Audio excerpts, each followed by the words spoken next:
ही निवडणूक राजू लटकरची एकट्याची नाही, ही निवडणूक कोल्हापूरच्या स्वाभिमानाची आहे, ही निवडणूक कोल्हापूरच्या अभिमानाची आहे, ही निवडणूक कोल्हापूरच्या जनतेची आहे। उद्धव साहेबांना पासून, राष्ट्रवादीला पासून, काँग्रेसला फोडून एक सरकार स्थापनेचा प्रयत्न केला आणि एक अविश्वासाचं वातावरण या राज्यामध्ये त्या ठिकाणी निर्माण झालं। आमदार फुटायला लागले, खासदार फुटायला लागले, पक्ष चोरून घेऊन या ठिकाणी जायला लागले।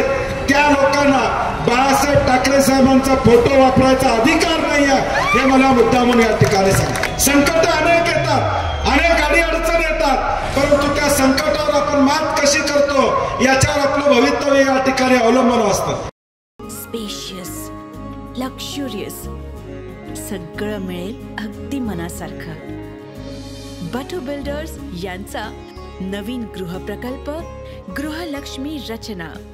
आज जी मंडळी आमच्या उजवीकडे डावीकडे कॅबिनेट मध्ये बसत होते, 2.5 वर्ष उद्धव ठाकरे साहेब त्यांना त्यावेळी चालले, त्यावेळी कुठली फाईल अडवली असं त्यावेळी ते बोलले नाहीत। आज मात्र हीच मंडळी आज जाहीरपणे या ठिकाणी उद्धव साहेबांच्यावर, मंत्रिमंडळावर या ठिकाणी टीका करतात। देवेंद्र फडणवीस विरोधी पक्ष नेते होते, त्यांनी टीका करण्यात बाई आमची काय अडचण नाही, परंतु डाव्या बाजूला एकनाथ शिंदे साहेब बसत होते, उजव्या बाजूला दादा बसत होते।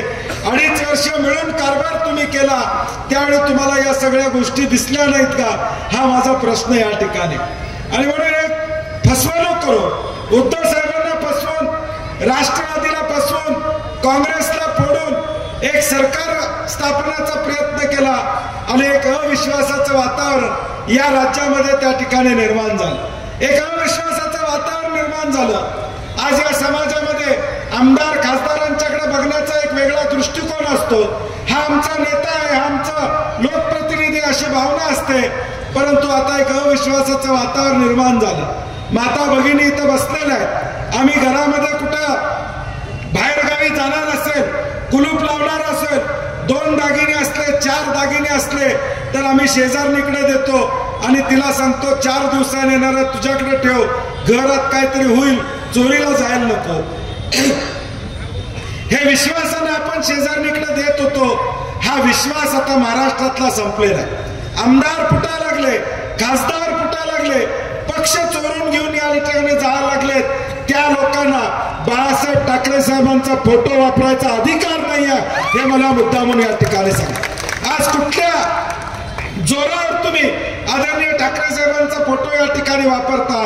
ज्या कर्तृत्वान उद्धव ठाकरे साहेबांची फसवणूक तुम्ही या ठिकाणी केली, आज त्यांना फसवण्याचं काम तुम्ही मंडळींनी या ठिकाणी केलं, त्याचं उत्तर येणाऱ्या भविष्य काळात आपल्याला या ठिकाणी द्यायचं। मागं काय घडलं याचा विचार न करता आताच्या परिस्थितीमध्ये या उत्तर मतदारसंघामध्ये महाविकास आघाडी असेल, इंडिया आघाडी असेल, आम्ही सगळ्यांनी मिळून राजू लाटकर या कार्यकर्त्याला उमेदवारी देण्याची भूमिका त्या ठिकाणी स्वीकारली। काही स्थित्यंतर या शहरामध्ये घडली, राजू लाटकरनं काँग्रेसचं तिकीट दिल्यानंतर काही घडामोडी घडल्या, परंतु त्या पाठीमागे टाकून शेवटी या लोकशाहीमध्ये प्रत्येकाला आपलं मत मागण्याचा या ठिकाणी अधिकार असतो।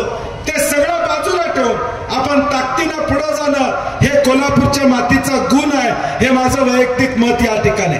संकट अनेक येतात, अनेक अडचणी येतात, परंतु त्या संकटावर आपण मात कशी करतो याच्यावर आपलं भवितव्य या ठिकाणी अवलंबून असतं। ठीक आहे, आता या जिल्ह्यामध्ये अनेक राष्ट्रवादी असेल, शिवसेना असेल, काँग्रेस असेल, आम्ही सगळ्यांनी वेगवेगळ्या सीटा मागितल्या होत्या। संजय पवार म्हणले तसं खरं आहे, शिवसेनेला देखील उत्तरची जागा मिळावी अशी त्यांची प्रामाणिक इच्छा होती, त्याबद्दल दुमत असायचं कारण या ठिकाणी। परंतु तुमच्याही नेत्यांनी, मग राष्ट्रवादीचे नेते असतील, शिवसेनेचे नेते असतील, आमच्या बैठका व्हायच्या त्यावेळी तुमच्यासाठी शिवसेनेला जागा मिळावी यासाठी शिवसेना देखील आग्रही होती, राष्ट्रवादी देखील आर.के. पवार साहेब आग्रही होती, कारण की त्या बैठकीला मी होतो। परंतु शेवटी सगळ्यांना विनंती केली, समजावून या ठिकाणी सांगितलं की काँग्रेसने ही जागा लढवणं गरजेचं आहे आणि काही स्थित्यंतर घडली आणि आपण आता अपक्ष म्हणून राजू लाटकरला पाठिंबा आपण देण्याची भूमिका या ठिकाणी स्वीकारली। आता माझी लोकांना विनंती आहे, ही निवडणूक राजू लाटकरची एकट्याची नाही, सगळ्या वक्त्यांनी इथं सांगितलेली आहे, ही निवडणूक कोल्हापूरच्या स्वाभिमानाची आहे, ही निवडणूक कोल्हापूरच्या अभिमानाची आहे, ही निवडणूक कोल्हापूरच्या जनतेची आहे, ही निवडणूक उमेदवार विरुद्ध राजू लाटकरची नाही, तर ही उमेदवारी, ही निवडणूक कोल्हापूरची जनता विरुद्ध राजेश क्षीरसागर आहे, हे आपण या ठिकाणी लक्षात ठेवलं. हे आपण या ठिकाणी लक्षात ठेवलं पाहिजे. या कोल्हापूर शहराला पुढे घेऊन जाण्याचा प्रयत्न आम्हा सगळ्या मंडळींचा सातत्याने या ठिकाणी राहिलेला. कोल्हापूरमध्ये विकास कामं करत असताना कुणी खोडा घातला हा या कोल्हापूरकरांना या ठिकाणी माहित आहे. 4,500 कोटी रुपयाची जाहीर झाली. कुठं आहे 4,500 कोटी? संजयराव, तुम्ही कलेक्टरला भेटला, विचारलं, त्याचे काय उत्तर आले नाही. आई अंबाबाईला, महालक्ष्मीला आमच्या काळामध्ये 40 कोटी रुपये आले, त्यानंतर 1 रुपया आलेला मला तरी या ठिकाणी ऐकवण्यात आलेलं नाही. मग 4,500 कोटी रुपये कुठे गेले? 4,500 कोटी रुपयाचा नेमका आराखडा काय झाला? पैसे कुठे आले? हा प्रश्न ही कोल्हापूरची जनता या ठिकाणी विचारते. ज्यावेळी या कोल्हापूरमध्ये 100 कोटीचे रस्ते आले, त्यावेळी देखील काय झालं आपल्याला सगळ्यांना माहित आहे. माझ्याकडे पेपर कटिंग आहे. तत्कालीन आत्ताचे पालकमंत्री हसन मुश्रीफ साहेबांनी त्या ठिकाणी सांगितलं, वर्क ऑर्डर का दिली जात नाही? हे वाक्य मुश्रीफ साहेबांचं आहे. कमिशनसाठी वर्क ऑर्डर थांबवली अशी चर्चा आहे. हे खरं आहे का? त्यांनी भाषणामध्ये या ठिकाणी विचारलं. हे त्यांनी भाषणामध्ये विचारलं, ज्याचा उल्लेख संजय पवारांनी त्या ठिकाणी केला की आज या कोल्हापूरमध्ये 100 कोटी रुपये आले, नेमका ते कुठं आले हे भिंग लावून तपासण्याची वेळ त्या ठिकाणी आलेली आहे. हे भिंग लावून तपासण्याची वेळ त्या ठिकाणी आलेली आहे की या 100 कोटीचं नेमकं काय झालं.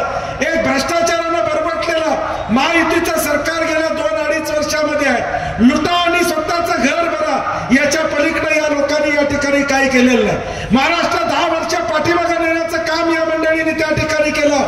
अशाच नवनवीन अपडेट पाहण्यासाठी आमच्या KK न्यूज चॅनेलला सबस्क्राईब करा.